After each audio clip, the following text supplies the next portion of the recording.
Puji Tuhan, saya mengucapkan selamat malam bagi kita semua, anak-anak Tuhan yang diberkati oleh Tuhan. Kembali kita berkumpul malam hari ini untuk mendengarkan firman Tuhan sebagai santapan rohani kita. Kalau saudara-saudara bisa berada di tempat ini, pasti semuanya hanya oleh kehendak kemurahan Tuhan. Haleluya. Karena minggu kemarin kita tidak beribadah di tempat ini, kita tidak beribadah Paskah, karena kita ibadah di Panti Haga ini, maka saya merasa terbeban sekali untuk menyampaikan firman Tuhan bagi kita tentang Paskah. Dan saya rasa ini juga masih suasana Paskah. Belumlah terlambat kalau malam hari ini saya menyampaikan bagi kita tentang Paskah. Jadi malam hari ini saya menyampaikan firman Tuhan bagi kita dengan tema kebangkitannya mengalahkan maut. Katakan 1, 2, 3. Kebangkitannya mengalahkan maut. Mari kita baca dari 1 Korintus pasal 15 ayat 55 sampai 57. 1 Korintus pasal 15 ayat 55 sampai 57. Demikian firman Tuhan. Hai maut, di manakah kemenanganmu? Hai maut, di manakah sengatmu? Sengat maut ialah dosa, dan kuasa dosa ialah hukum Taurat. Tetapi syukur kepada Allah yang telah memberikan kepada kita kemenangan oleh Yesus Kristus Tuhan kita. Puji Tuhan. Nah, Bapak Ibu yang dikasihi Tuhan, dunia mengatakan dan banyak berpendapat bahwa kematian itu atau maut itu adalah akhir daripada segala-galanya. Ketika orang sudah mati, ketika orang sudah meninggal, maka dikatakan selesailah urusan. Tapi di kekristenan, di keyakinan kita, orang-orang percaya bahwa kematian itu bukanlah akhir daripada segala-galanya. Kenapa saya katakan demikian? Karena Tuhan Yesus telah mengalahkan kematian itu. Tuhan Yesus telah menaklukkan namanya maut itu. Syukur kepada Tuhan, kita ini orang-orang yang percaya kepada Kristus, yang mana itu adalah Allah yang telah berhasil menaklukkan dan mengalahkan kematian. Tidak ada Allah agama-agama lain, saudaraku sekalian. Tidak ada Tuhan agama-agama lain yang sudah berhasil menaklukkan kematian. Bagi mereka, mati ya mati. Tapi di kekristenan kita bersyukur sekali. Kita punya Allah yang hebat, yang luar biasa. Haleluya. Kita punya Allah yang tangguh dan bahkan penuh kasih. Karena dialah kita bisa ada sampai saat ini. Jadi kemarin berapa kali saya mengatakan bahwa satu paket peristiwa karya penyelamatan itu adalah kelahiran, kematian, kebangkitan, dan kenaikan Yesus ke surga. Itu adalah satu paket yang tidak bisa dipisahkan satu sama lain. Dan termasuk yang kita bahas malam hari ini adalah tentang kebangkitan Tuhan kita Yesus Kristus atau disebut dengan Paskah. Di mana Paskah ini adalah, atau kebangkitan ini adalah intisari daripada kekristenan.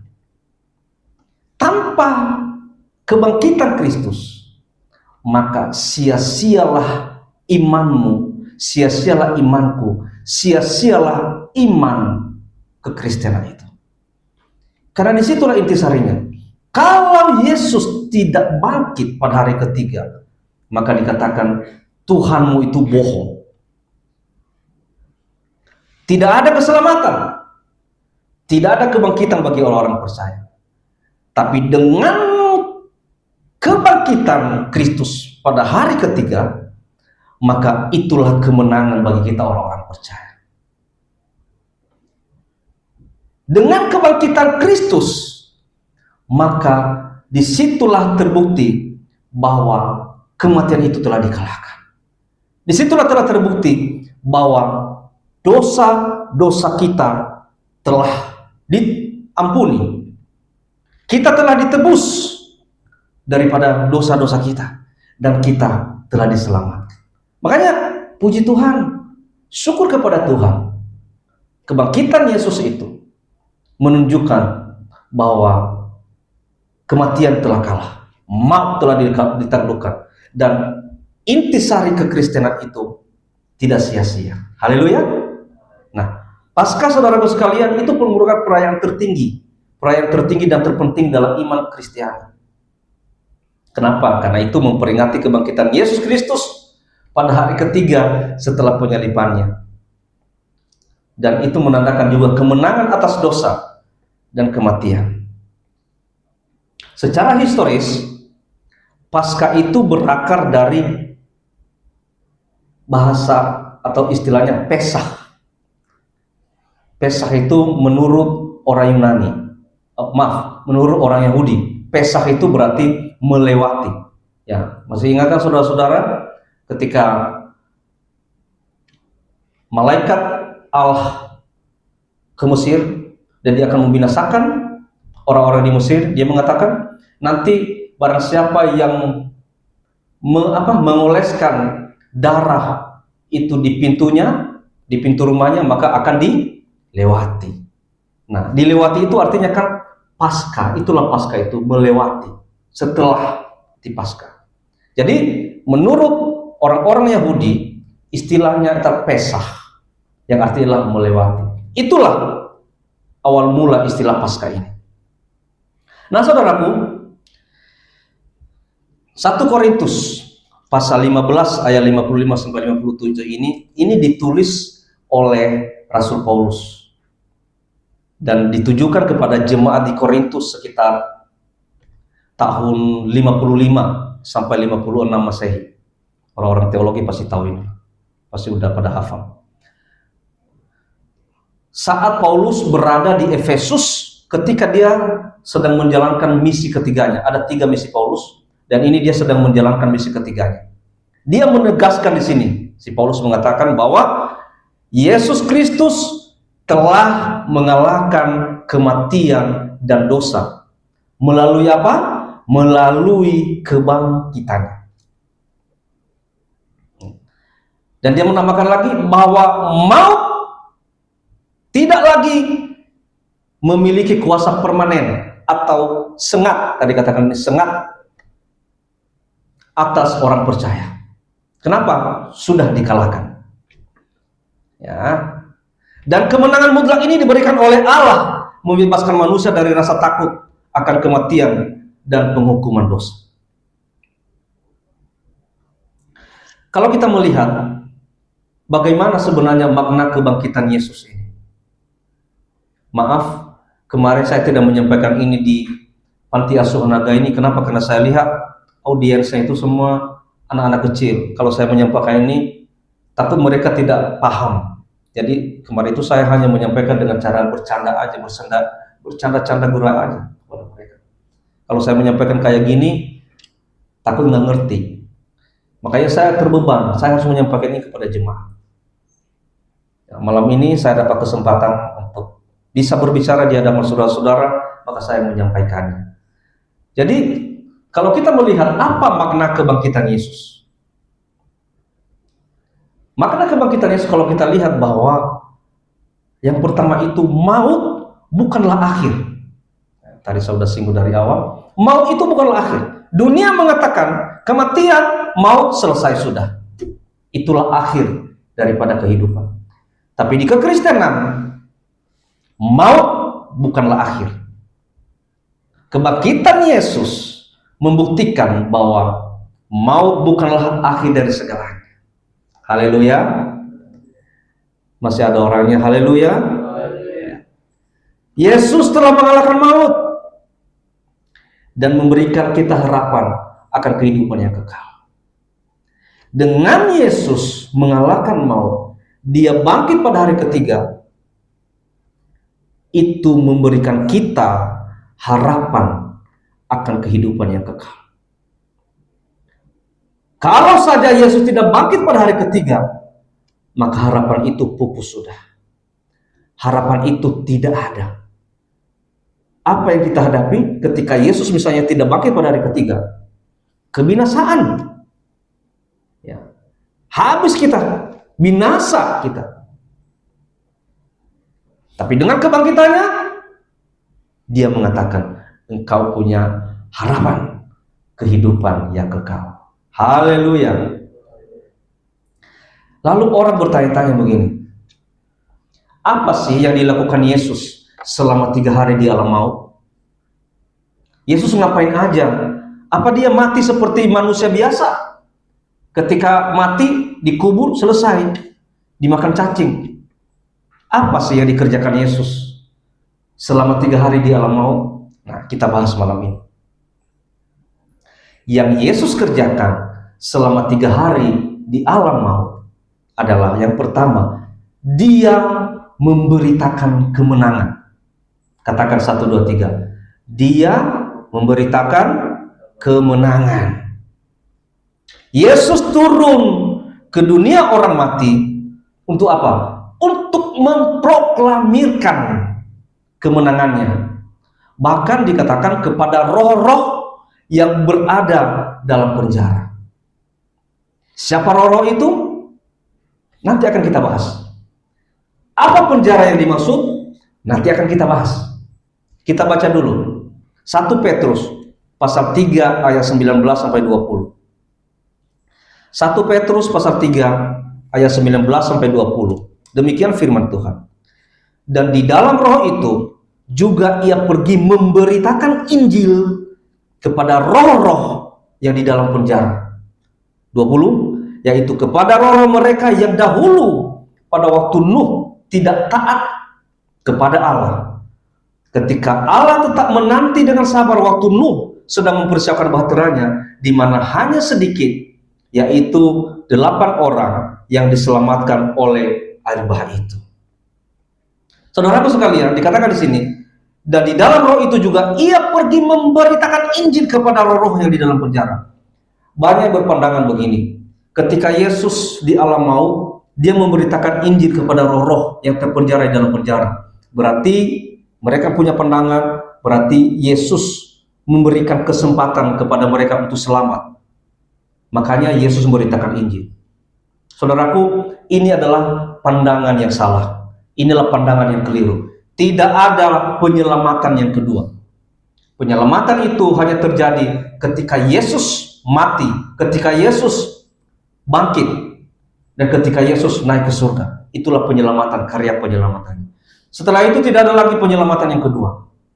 Jadi kalau Yesus memberitakan Injil kepada roh-roh yang di dalam penjara, itu bukan untuk menyelamatkan mereka. Tapi Yesus sedang memproklamirkan kemenangannya. Dia mengatakan kepada roh-roh yang terpenjara dalam penjara ini, dia mengatakan, nih, kita udah menang. Maut telah aku kalahkan. Seolah-olah Yesus mengatakan seperti itu. Allah menang. Maut telah dikalahkan. Iblis telah dikalahkan. Itu yang disampaikan melalui pemberitaan Injil itu. Jadi bukan menyelamatkan kembali roh-roh yang terpenjara di dalam penjara. Ya. Bahkan kepada roh yang terpenjara dalam penjara itu, jangan sampai orang berpandangan supaya mereka selamat kembali. Tidak. Roh-roh itu adalah, nanti kita bahas, itu adalah malaikat-malaikat yang jatuh pada masa Nuh. Jadi tidak ada lagi penyelamatan. Tidak ada lagi kesempatan kedua, saudaraku sekalian. Nah, jadi saudaraku, itu tadi yang pertama, memberitakan kemenangan, ya, memberitakan kemenangannya, memproklamirkan kemenangannya. Itulah kerjaan Yesus selama 3 hari di alam maut. Yang kedua, apa yang Yesus kerjakan? Dia turun ke tempat penantian, ya, turun ke tempat penantian, yaitu Firdaus atau Hades Paradisos atau di sisi Abraham. Saya pernah menyampaikan di sini kan, ketika orang meninggal ada 2 tempat. Masih ingat? Kalau dia mati di dalam Kristus, dia kemana? Hades Paradisos atau Taman Firdaus. Kalau dia mati di luar Kristus, dia kemana? Ke Tartarus. Ya. Jadi Yesus ini, dia turun ke tempat penantian, yaitu ke Firdaus tadi, atau mereka-mereka yang sedang berada di sisi Abraham. Buat apa? Untuk membebaskan jiwa-jiwa orang benar yang menanti kedatangannya, membawa mereka ke dalam kemuliaan. Jadi pekerjaan Yesus di alam maut itu sungguh mulia. Dia datang ke Firdaus untuk membebaskan jiwa-jiwa orang benar yang menanti kedatangannya. Dia datang ke Firdaus. Tadi dia memproklamirkan kemenangannya kepada roh-roh yang terpenjara di dalam penjara. Kemudian dia ke tempat yang satunya lagi, kemana? Ke Taman Firdaus. Untuk apa? Untuk membebaskan jiwa-jiwa orang benar yang menanti kedatangannya dan membawa orang-orang ini ke dalam kemuliaan. Ya. Ada dua ya tugasnya tadi. Sekarang yang ketiga, apa yang Yesus kerjakan di alam maut? Yang ketiga, menggenapi nubuat. Katakan 1, 2, 3. Menggenapi nubuat. Yesus menggenapi nubuat pemberitaan Injil kepada roh-roh yang tidak taat di masa lampau. Kita baca 1 Petrus pasal 3 ayat 19 sampai 20. Tadi kita sudah baca ya. Jadi pertanyaannya sekarang, menggenapi nubuat ini, siapa yang dimaksud dengan roh-roh itu? Ya, makanya tadi katakan mengenai pemberitaan Injil kepada roh-roh yang tidak taat di masa lampau, itu sudah dinubuatkan. Dia sekarang menggenapi itu. Lalu pertanyaannya, siapa saja roh-roh itu? Nah, roh-roh yang dimaksud adalah roh-roh yang tidak taat di masa lampau. Siapa mereka? Malaikat-malaikat yang jatuh, yang berbuat dosa pada zaman Nuh sebelum air bah. Kenapa dulu Allah membinasakan dunia melalui air bah? Karena begitu kejinya perbuatan perilaku manusia, begitu kejinya, bejaknya perilaku manusia, sehingga Allah menghancurkan dunia, membinasakan dunia melalui air bah. Nah, malaikat-malaikat yang jatuh dan yang berbuat dosa pada zaman Nuh sebelum air bah ini, itulah yang dimaksud dengan roh-roh. Ya. Roh-roh ini dipenjara dalam satu penjara. Apa penjara yang dimaksud? Apa penjara yang dimaksud? Penjara yang dimaksud adalah itu tadi, tempat orang-orang yang mati di luar Kristus. Apa namanya? Tartarus. Ya. Malaikat-malaikat yang jatuh ini dipenjara di situ, sudah terpenjara di situ. Artinya, kalau mereka sudah di Tartarus, akhir hidupnya seperti apa? Binasa. Tinggal menunggu penghukuman, saudaraku sekalian. Kenapa mereka ini disebut roh-roh yang terpenjara? Karena mereka ini nanti yang akan menerima penghukuman dari Kristus yang telah bangkit. Jadi malaikat-malaikat yang jatuh, malaikat-malaikat yang jahat, yang sekarang sedang terpenjara di dalam Tartarus itu mereka itu sudah menunggu penghukuman dari Kristus yang telah bangkit. Kristus ini telah bangkit, nanti dia akan kembali. Berapa kali saya menyampaikan tentang akhir zaman? Nah, setelah nanti Yesus membawa orang-orang kudusnya ke surga, 7 tahun kemudian dia akan kembali setelah penganiayaan yang begitu dahsyat. Setelah penganiayaan begitu dahsyat 7 tahun, dia akan turun bersama orang-orang kudusnya untuk menghancurkan siapa? Menghancurkan antikris. Nah, termasuk nanti Yesus datang untuk menghukum roh-roh yang di dalam penjara ini. dihukum, mereka nanti akan dibinasakan. Jadi saudara-saudara, walaupun saudara-saudara juga orang percaya, orang Kristen, tapi kalau saudara bukan Kristen yang sejati, kalau saudara bukan Kristen pengikut Kristus, artinya tidak sungguh-sungguh, maka saudara akan masuk di Tartarus. Dan saudara nanti tinggal menunggu penghakiman Kristus yang telah bangkit itu. Itu yang disebut dengan penjara, yaitu Tartarus, tempat penahanan rohani di mana malaikat-malaikat yang berdosa terkurung dalam kegelapan menunggu penghukuman akhir. Saudaraku, ketika kita meninggal, masuk di Tartarus, masuk di Firdaus, begitu bahagianya hidup ini. Yesus nanti datang di awal-awal, dia membangkitkan semua orang-orang mati di dalam Kristus. Maka yang dibangkitkan itu siapa? Mereka yang ada di Firdaus. Bagaimana di Tartarus dibangkitkan? Kagak. Tartarus mereka tinggal menunggu penghakiman di akhir zaman.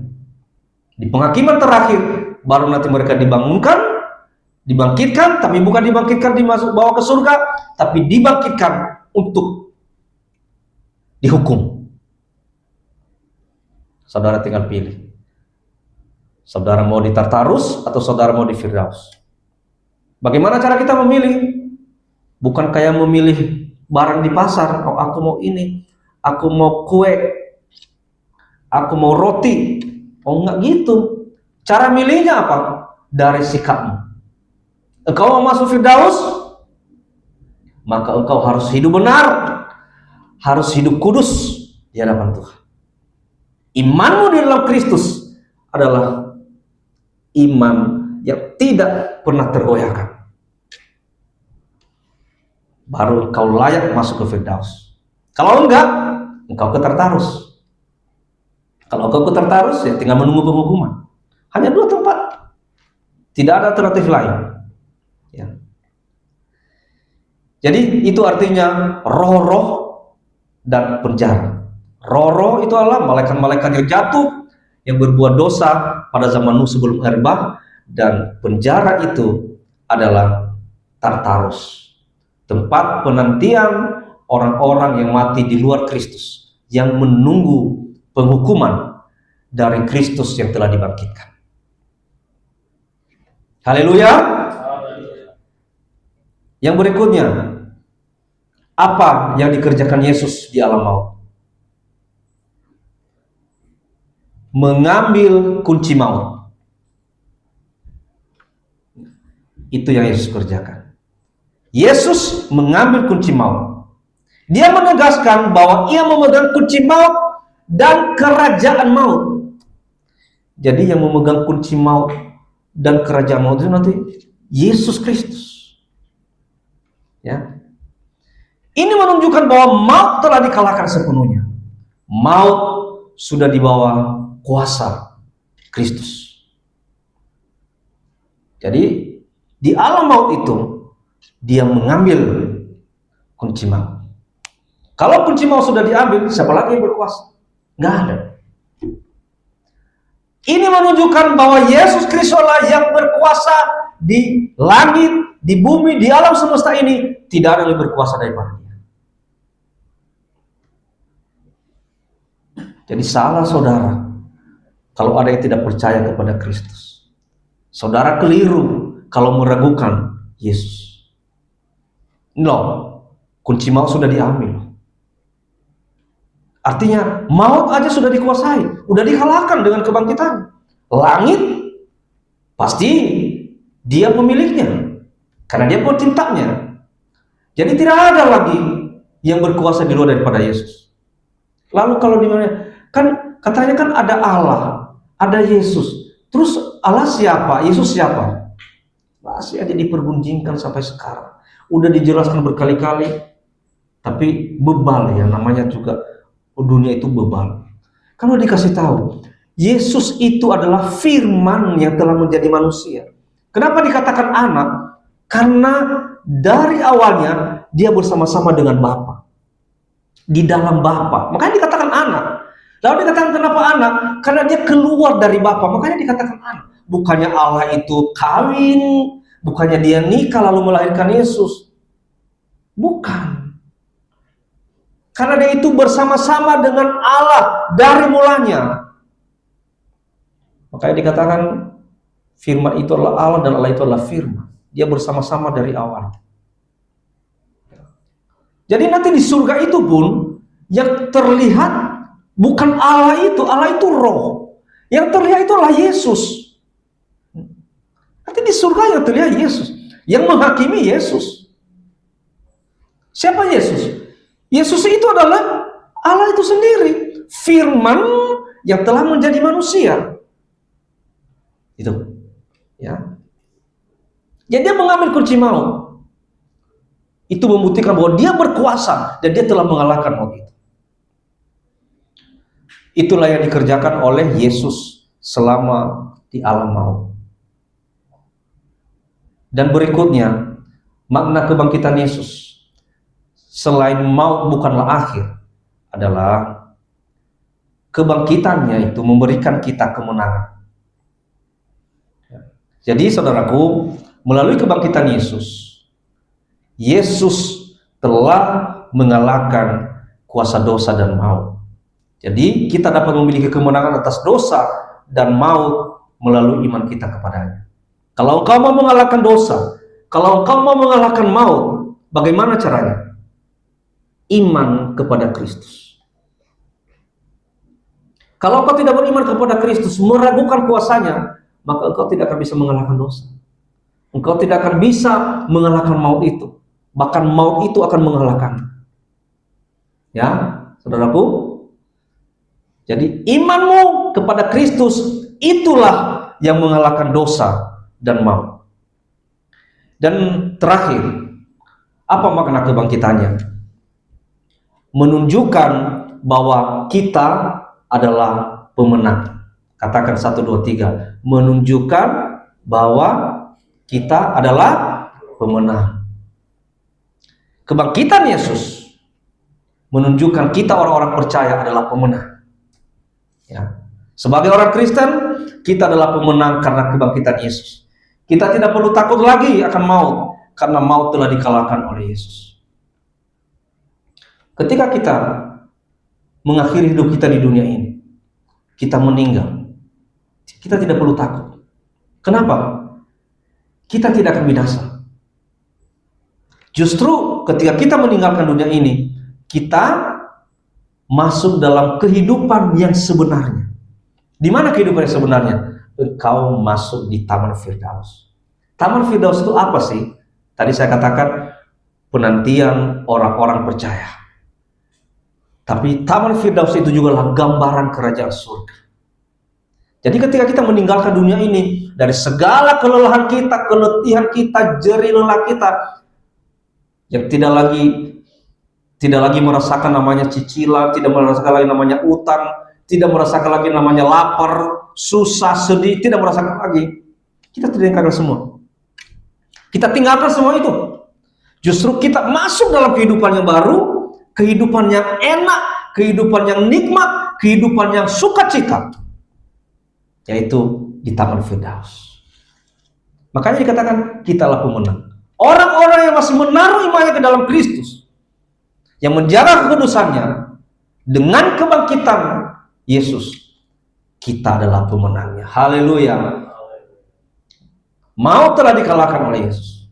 Jadi saudaraku sekalian, bagaimana kita mengaplikasikan dalam kehidupan kita? Mari kita percaya pada kebangkitan Yesus dan menerimanya sebagai Tuhan Sang Juru Selamat kita. Jangan takut maut. Tidak perlu takut maut. Ya. Karena maut telah dikalahkan oleh Yesus. Hidupkan imanmu dan bagikan harapan akan kebangkitan. Ada seorang teolog reform asal Jerman tahun 1926. Namanya Jürgen Moltmann. Dia mengatakan begini. The resurrection of Jesus is the foundation of Christian hope, as it demonstrates God's power over death and sin. Kebangkitan Yesus adalah dasar dari harapan Kristen, karena hal itu menunjukkan kuasa Allah atas kematian dan dosa. Jadi kebangkitannya itu menunjukkan dia berkuasa atas kematian dan dosa. Puji Tuhan, pemberitaan firman Tuhan selesai. Amin. Kita akan pujian buat Tuhan.